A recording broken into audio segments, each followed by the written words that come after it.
નમસ્કાર, આપ જોઈ રહ્યા છો spark today news. Surat Salabatpura પોલીસે બાઇક ચોરને ઝડપી પાડ્યો છે. શહેરના અલગ અલગ વિસ્તારમાં બાઇક ચોરી કરતો હતો આ ઈસમ. બાતમીના આધારે વિઠોબા ઉર્ફે કૈલાશ માળી નામના ઈસમની ધરપકડ કરવામાં આવી છે. છેલ્લા 2 મહિનામાં તેણે 7 જેટલા વાહન ચોરી કર્યા હોવાની કબૂલાત કરી છે. પોલીસે આરોપી પાસેથી તમામ 8 સ્પ્લેન્ડર મોટરસાયકલ કબજે કરી છે.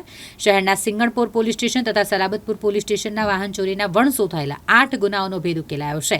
આરોપી 5 વર્ષ અગાઉ સલાબતપુરા માર્કેટમાં કામ કરી ચૂક્યો હોય, જેથી રોડ રસ્તા અને સીસીટીવી કેમેરાથી વાકેફ હતો. ચોરી કર્યા બાદ સીસીટીવી કેમેરાની નજરથી બચવાની અને પોતાની ઓળખ છુપાવવાની કોશિશ કરતો, દર વખતે અલગ અલગ વેશ ધારણ કરી બપોરના સમયે વાહન ચોરી કરવા માટે આવતો અને વાહન ચોરી કરતો આ બાઇક ચોરને પોલીસે ઝડપી પાડ્યો છે.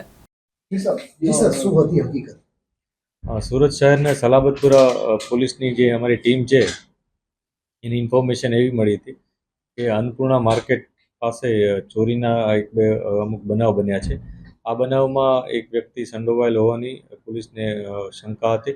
એના માટે પોલીસે જે રિંગ રોડ અન્નપૂર્ણા માર્કેટ છે ત્યાંથી લઈ અને છેક ડભોલી સુધીના લગભગ 70થી વધુ સીસીટીવી કેમેરા સળંગ ચેક કર્યા.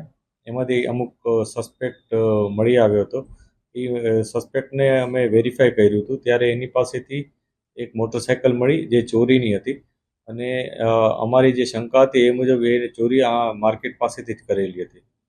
ત્યારબાદ એને વધુ ઊંડાણપૂર્વક પૂછપરછ કરી હતી તો એની પાસેથી ટોટલ 8 બાઇક રિકવર કરવામાં આવ્યા અને જેમાં અલગ અલગ જે બાઇકો હતા એના માટેની ગુનાઓ પણ દાખલ કરવામાં આવ્યા છે. એમાં સિંગણપોરનો પણ એક ગુનો છે, એને પણ ડિટેક્શન કરવામાં આવ્યું છે.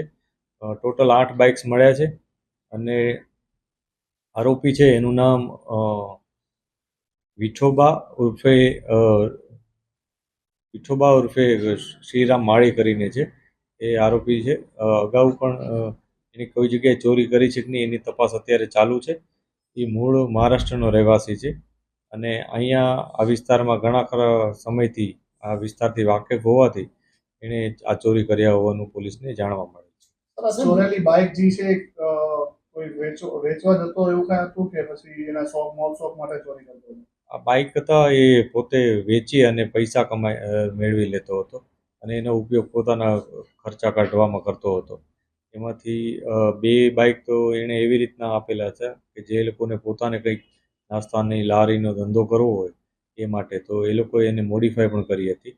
એ પ્રકારની 2 બાઇક્સ પણ અમને એક્સ્ટ્રા મળી છે. સર, પોલીસે કેટલી ડિટેક્ટ કરી છે બાઇક? પોલીસે 8 બાઇક ટોટલ ડિટેક્ટ કરી છે.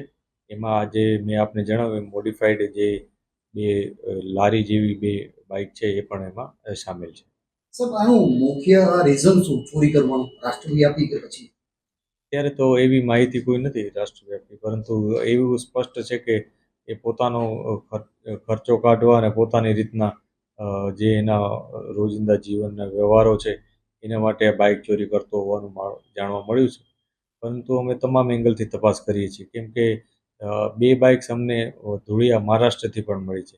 એટલે આપે જેમ કીધું એવી રીતના શક્ય છે કે એણે અન્ય રાજ્યમાં પણ બાઇક વેચ્યા હોય અને એ વેચવાનું કારણ કોઈ અન્ય પણ હોઈ શકે, તો એની તપાસ અત્યારે ચાલુ છે. સર, કેટલા લોકો સામેલ છે?